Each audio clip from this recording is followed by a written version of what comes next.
రాజ్యాంగ నిర్మాత doctor BR Ambedkar 68వ వర్ధంతి సందర్భంగా బీసీ సంక్షేమ సంఘం జాతీయ ప్రధాన కార్యదర్శి వీరయ్య యాదవ్ స్థానిక పాత బస్టాండ్ వద్ద గల అంబేద్కర్ విగ్రహానికి పూలమాలలు వేసి ఘనంగా నివాళులర్పించారు. ఈ కార్యక్రమంలో బీఆర్ఎస్ నాయకులు శ్రీధర్ రెడ్డి, దళిత నాయకుడు ప్రేమానందం, బీఆర్ఎస్వి నాయకుడు అఖిల్, ప్రజా సంఘాల నాయకులు దుర్గాప్రసాద్, అశోక్, మల్లేష్ తదితరులు పాల్గొన్నారు. భారత జాతి మహోన్నత సామాజిక సాంఘిక సంస్కర్త అయినటువంటి ఈ దేశానికి మంచి రాజ్యాంగాన్ని ఇచ్చినటువంటి డాక్టర్ బాబాసాహెబ్ గారి 68వ వర్ధంతి సందర్భంగా సంగారెడ్డి పాత కలెక్టరేట్ ఆవరణంలో ఉన్నటువంటి అంబేద్కర్ స్టడీ సర్కిల్లో వివిధ దళిత, బీసీ, బహుజన సంఘాలకు ఘనంగా నివాళులు అర్పించడం జరిగింది. ఈరోజు భారతదేశం ఎదుర్కొంటున్న సమస్యలలో చాలా వరకు పేదరికం ఉన్నది. ఇన్ని ఏళ్ళు అయినప్పటికీ స్వాతంత్రం వచ్చి ఇప్పటికి కూడా పేదరికం ఎందుకు ఉందనేది మనం అందరం ఆలోచించవలసిన అవసరం ఉంది.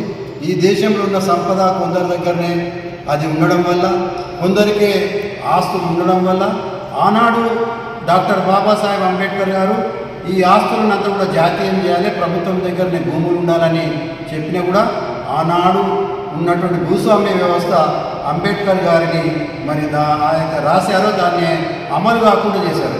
ఆనాడు చేసిన తప్పులే ఈరోజు ఈ దేశంలో నిరుద్యోగం, పేదరికం, ఈ శాంతి భద్రతలో ఏదైతే ఉన్నాయో ఇవన్నీ సమస్యలకు కూడా కారణం ఆనాడు అంబేద్కర్ రాసినటువంటి జాతీయం చేయడం, ఆస్తులను జాతీయం చేసేది ఏదైతే రాజ్యాంగంలో పెట్టి ఉంటే అన్ని వర్గాల ప్రజలు సుఖ సంతోషాలతో ఉండేవారు.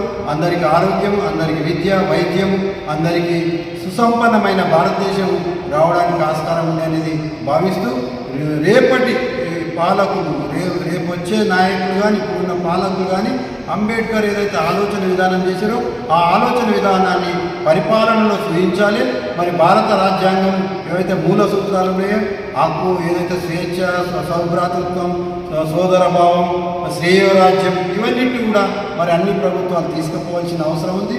రానున్న కాలంలో యువత, ముఖ్యంగా అంబేద్కరిస్టులు, ముఖ్యంగా పూలేవాదులు, సమాజాన్ని కోరుకునే వాళ్ళు, రిజర్వేషన్లు కోరుకునే వాళ్ళు, మా హక్కులు మాకు కావాలని కోరుకునే వాళ్ళందరూ కూడా అంబేద్కర్ను ఆదర్శంగా తీసుకోవాల్సిన అవసరం ఉందని తెలియజేస్తూ భారత ప్రజలు అంబేద్కర్ అడుగుజాడలు నడిస్తేనే ఈ దేశం అందరికీ సమాన హక్కులు వస్తాయి, సమాన ప్రాతినిధ్యం ఉంటుంది. ఆర్థిక, రాజకీయ, సామాజిక, సాంస్కృతిక అన్ని రంగాల్లో అందరికీ సమాన వాటాలు వస్తేనే బాగుంటుంది.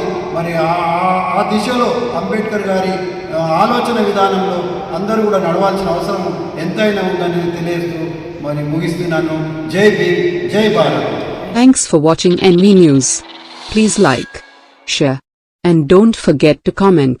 Please subscribe our channel and press bell icon.